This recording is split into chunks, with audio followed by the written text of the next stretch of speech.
এই ভিডিওতে আমি আলোচনা করব আপনি কিভাবে আকাশ ছোঁয়া কনফিডেন্স অর্জন করবেন সেই বিষয়ে। এই ভিডিওর প্রথম দিকে আমি কিছু সাধারণ টেকনিক্স নিয়ে আলোচনা করব এবং এই টেকনিকগুলো আমি আমার নিজের জীবনের এক্সাম্পলস দিয়ে আপনাকে বোঝানোর চেষ্টা করব। এই ভিডিওর একেবারে শেষের দিকে খুবই গুরুত্বপূর্ণ একটা এক্সপেরিয়েন্স বা খুবই গুরুত্বপূর্ণ একটা থট প্রসেস নিয়ে আলোচনা করব, যেটা আমার জীবনে সবথেকে বেশি ভূমিকা রেখেছে আমার নিজের কনফিডেন্স বাড়ানোর ক্ষেত্রে।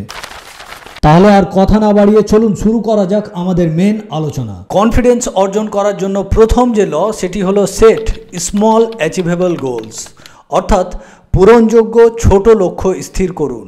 ধরুন যে আমি একজন ইউটিউবার হতে চাই। এখন আমি ইউটিউবার হতে চাই এই কথাটাই যদি আমি ফোকাস করি তাহলে আমাকে এই কাজটা ভীষণ কঠিন মনে হবে, কারণ ইউটিউবার হওয়ার জন্য অনেকগুলো স্টেপস পার করা প্রয়োজন। আমি কোথায় কিভাবে স্টার্ট করব সেটাই আমি বুঝে উঠতে পারবো না। যেমন করে হোক আপনি যদি কাজটা শুরু করেও দেন, আপনি কিন্তু কন্টিনিউ করতে পারবেন না। আপনার মনে হবে যে আপনি কাজ করছেন কিন্তু আপনি সাকসেস পাচ্ছেন না, কারণ আপনার কাছে সাকসেস মানে হচ্ছে ইউটিউবার হতে পারা। কিন্তু ইউটিউবার হতে পারাটা অনেক দূরের জিনিস, তার আগে আপনাকে অনেক স্টেপস পার করতে হবে, যার ফলে আপনার মনে হবে যে আপনি কাজ করছেন কিন্তু আপনি এগোচ্ছেন না, আপনি সাকসেস পাচ্ছেন না। এর ফলে ধীরে ধীরে আপনি ডিমোটিভেটেড হতে থাকবেন এবং এক সময় ইউটিউবের কাজ করা বন্ধ করে দেবেন।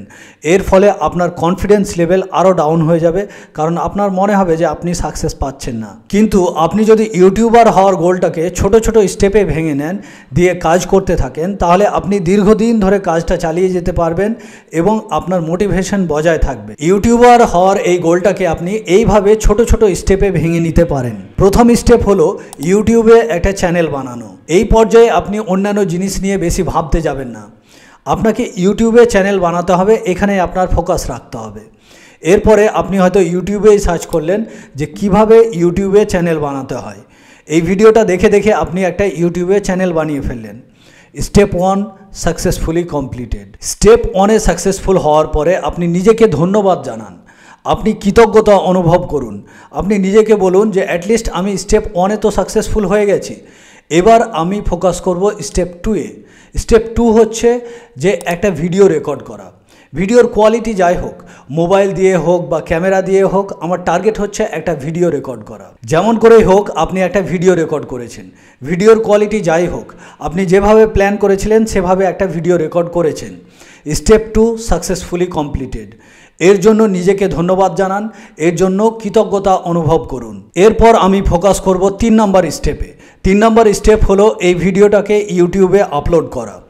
আমি একটা ইউটিউবে ভিডিও দেখলাম যে কিভাবে ইউটিউবে ভিডিও আপলোড করতে হয়, সেটা দেখে স্টেপ বাই স্টেপ সমস্ত প্রসিডিওর ফলো করে আমি ভিডিওটা আপলোড করলাম। আমি দেখে নিলাম যে কিভাবে টাইটেল দিতে হয়, কিভাবে ডেসক্রিপশান দিতে হয়, কিভাবে ট্যাগস দিতে হয়, সেগুলো সমস্ত কিছু শিখে ভিডিওটা আপলোড করে দিলাম। তাহলে স্টেপ 3 সাকসেসফুলি কমপ্লিটেড। এর জন্য আমাকে কৃতজ্ঞতা ফিল করতে হবে, এর জন্য নিজেকে আমাকে ধন্যবাদ দিতে হবে। এরপরে আমি যাব 4 নম্বর স্টেপে। আপনার গোল যাই হোক না কেন, আপনি যদি আপনার গোলটাকে এইভাবে ছোট ছোট স্টেপে ভাগ করে নিয়ে ছোট ছোট স্টেপগুলোতে সফল হতে থাকেন, তাহলে আপনার কনফিডেন্স বাড়তে থাকবে এবং আপনি ধীরে ধীরে ধীরে ধীরে আরও সফলতার দিকে এগিয়ে যেতে থাকবেন। কনফিডেন্স অর্জন করার জন্য 2 নম্বর যে ল সেটি হলো চেঞ্জ ইওর মাইন্ডসেট, অর্থাৎ আপনি আপনার মানসিকতা পরিবর্তন করুন। আপনি যদি লক্ষ্য করেন তাহলে দেখবেন যে আপনার মনের ভিতরে সব সময় কিছু না কিছু কথা চলছে, যেটাকে আমরা বলি সেলফ টক বা আত্মকথা। কিছু কিছু আমরা মনের ভিতরে সবসময় বলতে থাকি, যেমন এটা আমার দ্বারাই হবে না, আমাকে ভালো লাগছে না, আমি পারবো না, আমার ট্যালেন্ট নেই, আমার পরিস্থিতি খারাপ, আমার ভাগ্য খারাপ ইত্যাদি। এরকম নেগেটিভ সেলফ টক আমাদের কনফিডেন্স লেভেল কমিয়ে দেয়। এর জায়গায় যদি আমরা এরকম বলি যে আমি যদি চেষ্টা করি তাহলে আমিও পারবো, আমার থেকে খারাপ পরিস্থিতি থেকে অনেকেই উঠে এসছে এবং সফল হয়েছে, সে যদি পারে তাহলে আমিও পারবো। আমি নিজেকে মিথ্যা বলতে বলছি না। আপনি যদি শান্ত মস্তিষ্কে ভেবে দেখেন তাহলে দেখবেন যে আমাদের 99% নেগেটিভ সেলফ টকগুলো ভিত্তিহীন।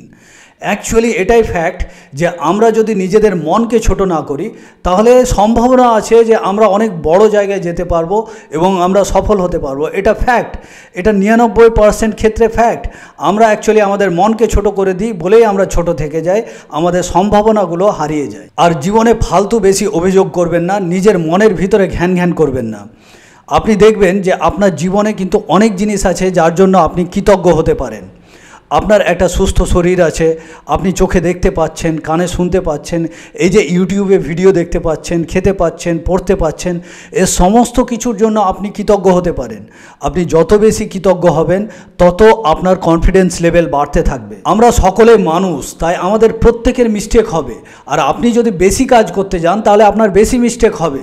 তাই আপনি মিস্টেককে অনেক বড় কিছু নেগেটিভ ভাবতে যাবেন না। ভাববেন যে মিস্টেকগুলো হচ্ছে সফলতার এক একটা ধাপ বা সিঁড়ি, বা আপনি ভাবতে পারেন যে এই মিস্টেকগুলো হচ্ছে আমাদের শিক্ষার উৎস।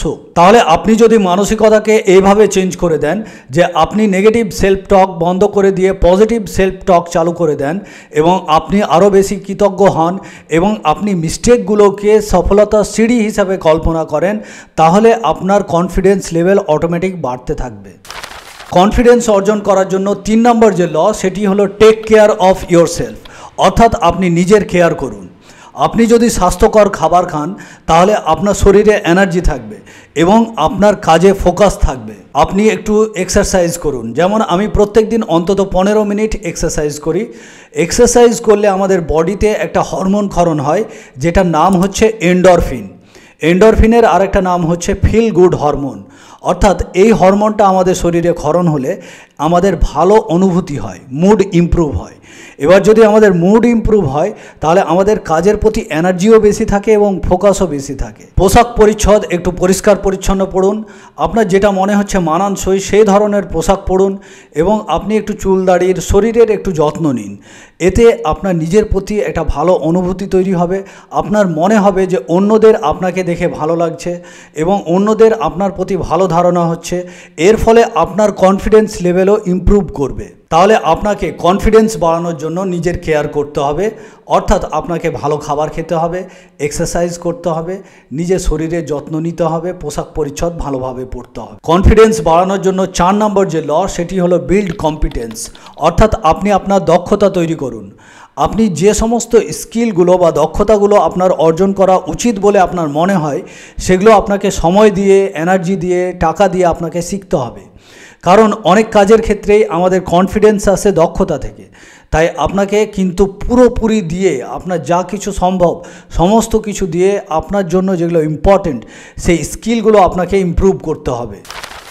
কনফিডেন্স বাড়ানোর জন্য 5 নম্বর যে নিয়ম, সেটি হলো step outside your comfort zone, অর্থাৎ আপনি আপনার আরামের জায়গা থেকে বের হন। ধরুন যে একটা কাজ আপনার করা দরকার, কিন্তু আপনি কাজটা করছেন না কারণ আপনার ভয় হচ্ছে কিংবা আপনি আনকমফোর্টেবল ফিল করছেন। তো এইটাকেই বলা হয় কমফোর্ট জোনের মধ্যে থাকা। আপনি আনকমফোর্টেবল সিচুয়েশান ফেস করতে চাইছেন না, কিন্তু যদি আপনি ভয় হওয়া সত্ত্বেও বা আনকমফোর্টেবল ফিলিং হওয়া সত্ত্বেও আপনি কাজটা করেন, তাহলে বলা যায় যে আপনি কমফোর্ট জোন থেকে বেরিয়ে গেছেন। তো আপনাকে কনফিডেন্ট হওয়ার জন্য কমফোর্ট জোন থেকে বেরোতে হবে। যেমন আমার কমফোর্ট জোন হচ্ছে 1 to 1 কথা বলা, মানে একজন ব্যক্তির সঙ্গে কথা বলা, এটা আমার কমফোর্ট জোন। ম্যাক্সিমাম 2-3 জন এর সামনে আমি মোটামুটি কথা বলতে পারি। 5 জনের সামনে কথা বলা, 100 জনের সামনে কথা বলা, মাইকে কথা বলা বা এই যে ক্যামেরার সামনে কথা বলে ইউটিউবে সেটা আপলোড করা, এগুলো কিন্তু আমার আনকমফোর্ট জোন। মাটি ফাটা পেলে তার ভিতরে আমি ঢুকে যেতে চাই, কিন্তু এই ধরনের পাবলিক স্পিকিং আমি ফেস করতে চাই না। এই রকমই ছিল আমার সিচুয়েশন। এটা আমার কাছে খুবই আনকমফোর্টেবল এবং ভয়ের জায়গা ছিল। তো আমি কনসাসলি ডিসাইড করি যে আমার এই যে কমফোর্ট জোন, মানে 1 to 1 কথা বলা, এই যে জোন, এই জোন থেকে আমাকে বেরিয়ে আসতে হবে এবং আমাকে জনসমক্ষে আমার নিজেকে প্রকাশ করার সাহস অর্জন করতে হবে। এর জন্য একটা বেস্ট উপায় হচ্ছে ইউটিউবে ভিডিও আপলোড করা। এর মাধ্যমে আমি নিজেকে সবার সামনে তুলে ধরতে পারি। প্রথম যখন আমি ক্যামেরা সামনে রেখে কথা বলতাম তখন আমার কথা জড়িয়ে যেত, আমি প্রচণ্ড ভয় পেতাম। কিন্তু আজকে আমার কনফিডেন্স লেভেল অলমোস্ট আমি বলবো 99% বেড়ে গেছে। আমার ভয় একেবারে নগণ্য, এখন যদি থেকে থাকে খুবই নগণ্য আছে। তো এটা কিভাবে সম্ভব হলো? বারবার অনেকবার ভিডিও আপলোড করতে করতে আমার মনে হয় যে লোকজন আমাকে জাজ করবে, ক্রিটিসাইজ করবে, কিন্তু এটা গা সওয়া হয়ে গেছে আমার। তো এইভাবে আমার কিন্তু কনফিডেন্স লেভেল বেড়ে গেছে। এখন কিন্তু আমি বেটার মাইকে কথা বলতে পারি। তো আমার এই কনফিডেন্স লেভেলটা এইভাবে কমফোর্ট জোন থেকে বেরোনোর ফলে বেড়েছে। তাহলে আপনাকে আইডেন্টিফাই করতে হবে যে কোন কোন জিনিসগুলোতে আপনার ভয় আছে, অর্থাৎ কোন কোন জিনিসগুলোতে আপনার কনফিডেন্স কম। সেই জিনিসগুলো আইডেন্টিফাই করার পরে আপনাকে ধীরে ধীরে স্টেপ বাই স্টেপ ছোট ছোট স্টেপে সেগুলোকে কিন্তু ফেস করতে শুরু করতে হবে। আপনি আনকমফোর্টেবল ফিল করবেন, আপনার ভয় হবে, কিন্তু আপনি বারবার ফেস করতে শুরু করবেন। আপনি ভাববেন যে ইটস ওকে, আমি যদি বারবার এটা ফেস করতে থাকি তাহলে আস্তে আস্তে আমি এটা ওভারকাম করে নেব, এবং এটাই অ্যাকচুয়ালি ঘটবে। কনফিডেন্স অর্জন করার জন্য 6 নম্বর লটি হলো ইমপ্রুভ ইয়োর বডি ল্যাঙ্গুয়েজ, অর্থাৎ আপনি আপনার অঙ্গভঙ্গি বা বডি ল্যাঙ্গুয়েজকে উন্নত করুন। আপনার কনফিডেন্স লেভেল যখন লো থাকবে তখন আপনি লক্ষ্য করে দেখবেন যে আপনার হাঁটা চলা, ওঠা বসা, কথা বলা, অন্যের দিকে তাকানো, এগুলো কেমন যেন একটু জড়সড় হয়ে যায়। আপনি দেখবেন যে আপনি বসছেন কেমন যেন একটু জড়সড় হয়ে, ছোট্ট হয়ে, হাতের সঙ্গে হাতকে ক্রস করে। আবার আপনি দেখবেন যখন আপনার কনফিডেন্স লেভেল লো থাকবে আপনি হাঁটছেন কেমন যেন একটু স্লো গতিতে, একটু ঝুঁকে, একটু ছোট হয়ে। আপনি দেখবেন যে আপনি প্রপারলি অন্যের দিকে তাকাতে পারছেন না বা স্পষ্টভাবে অন্যকে কিছু বলতে পারছেন না। মানুষের সাইকোলজির এই বিশেষ বৈশিষ্ট্যটাকে রিভার্স ইঞ্জিনিয়ার করে আমরা আমাদের কনফিডেন্স লেভেল বাড়াতে পারি। আপনি যখন লো কনফিডেন্স ফিল করছেন তখন আপনি কনসাসলি বসবেন, ওপেনভাবে, একটু স্ট্রেটভাবে, একটু বড় হয়ে। আপনি হাঁটছেন, একটু মাথা উঁচু রেখে, বুকটাকে একটু সামনের দিকে রেখে আপনাকে হাঁটতে হবে। একটু স্পিডে হাঁটবেন, পারপাসের সহিত হাঁটতে হবে। আপনি যখন অন্যের সঙ্গে কথা বলছেন, কনফিডেন্স লেভেল লো, আপনার মনে হচ্ছে যে আপনি তার চোখের দিকে তাকাতে পারছেন না, কিন্তু আপনি কনসাসলি তার চোখের দিকে তাকান।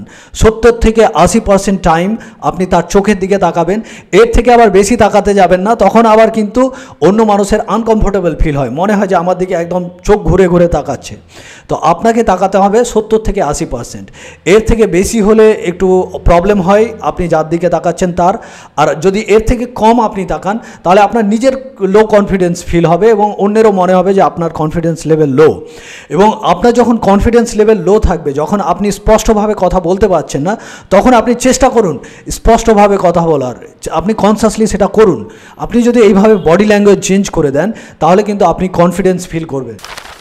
কনফিডেন্ট হওয়ার জন্য 7 নম্বর যে ল, সেটা হলো visualise yourself as a confident person, অর্থাৎ আপনি নিজেকে একজন আত্মবিশ্বাসী ব্যক্তি হিসাবে কল্পনা করুন। ধরুন যে আপনার পাবলিক স্পিকিংয়ের ক্ষেত্রে প্রচণ্ড ভয় আছে, আপনি এই ভয়টা কাটিয়ে উঠে কনফিডেন্ট হতে চান, তাহলে আপনি নিজেকে কল্পনা করতে পারেন যে আপনি বিশাল একটা স্টেজের উপর দাঁড়িয়ে আপনি বক্তব্য রাখছেন এবং আপনি খুব কনফিডেন্টলি বক্তব্য রাখছেন।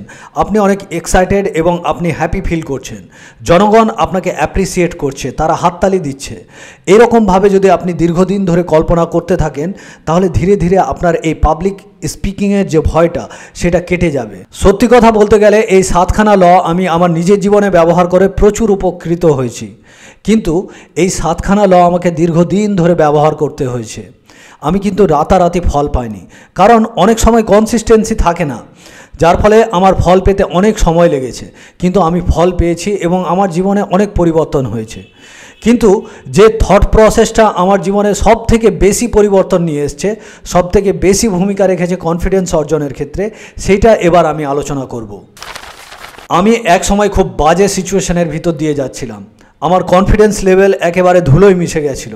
এর কারণ হচ্ছে যে আমি বড় বড় কিছু স্টেপস নিয়েছিলাম এবং প্রত্যেকটা স্টেপসে পরপর আমি ফেল হচ্ছিলাম এবং এই ফেল হওয়ার প্রক্রিয়াটা দীর্ঘদিন ধরে চলছিল। আপনি যদি এরকম কঠিন সিচুয়েশনের ভিতর দিয়ে যান তাহলে আপনার মধ্যে কিছু অস্তিত্বের প্রশ্ন আসতে শুরু করবে।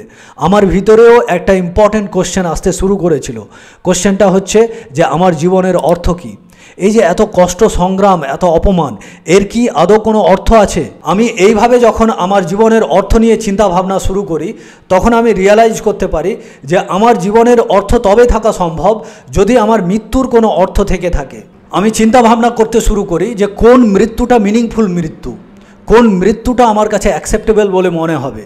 আমি যখন চিন্তা ভাবনা শুরু করি তখন ধীরে ধীরে রিয়ালাইজ করতে পারি যে যদি আমার মৃত্যুটা এইভাবে আসে যে আমি আমার স্বপ্নগুলো পূরণ করতে করতে মারা গেলাম, কিংবা আমার স্বপ্নগুলো পূরণ করার জন্য লড়াই সংগ্রাম করতে করতে আমি মারা গেলাম, বা আমার যে নীতিমালা সেই নীতিমালার উপর চলতে চলতে আমি মারা গেলাম, এইরকম যদি আমার মৃত্যু আসে তাহলে সেই মৃত্যুটা মিনিংফুল মৃত্যু, এই মৃত্যুটা আমার জন্য অ্যাকসেপ্টেবল। আমরা সবাই সহজেই বলে দিই যে একদিন তো মরতেই হবে, বলে দিই বটে, কিন্তু সাইকোলজিক্যালি আমরা সবাই মৃত্যুকে অ্যাভয়েড করি। মৃত্যুকে অ্যাকসেপ্ট করা কিন্তু খুব ডিফিকাল্ট। আর আপনি যদি একবার মৃত্যুকে অ্যাকসেপ্ট করে নিতে পারেন, আপনার কনফিডেন্স লেভেল এক্সট্রিমলি বেড়ে যাবে। আপনি যদি মৃত্যুকে একবার এইভাবে অ্যাকসেপ্ট করে নেন, তাহলে এই নয় যে আপনার মনের মধ্যে আর ভয়ের উদ্রেক হবে না। ভয় আসবে, কিন্তু আপনার মনে হবে যে এই ভয়টা একেবারে তুচ্ছ, ইনসিগনিফিক্যান্ট। জীবনে চলার পথে যে ভয়গুলো আসে, যেমন লোকের সামনে কথা বলা, এই ভয়গুলো আপনাকে তুচ্ছ মনে হবে। আপনি অলরেডি এর থেকে অনেক বড় ভয় মৃত্যুকে অ্যাকসেপ্ট করে বসে আছেন। আপনার মনে হবে যে এই ভয়টাকে আমি ফেস করতে পারবো, যদিও আনকমফোর্টেবল ফিল হয়, আপনি দেখবেন যে আপনি ফেস করতে পারছেন। এইভাবে আপনি আকাশ ছোঁয়া কনফিডেন্স অর্জন করতে পারবেন। এই ভিডিওটা যদি ভালো লেগে থাকে তাহলে লাইক, কমেন্ট, শেয়ার এবং সাবস্ক্রাইব করুন। যদি আপনি এগুলো করেন তাহলে ইউটিউব অ্যালগোরিদম আমার ভিডিওগুলোকে বেশি প্রমোট করবে। এতে আমি আমার স্বপ্নের দিকে আরেক ধাপ এগিয়ে যেতে পারবো, আর আপনাদেরকে আরও ভালো ভালো এবং আরও বেশি বেশি ভিডিও উপহার দিতে পারবো।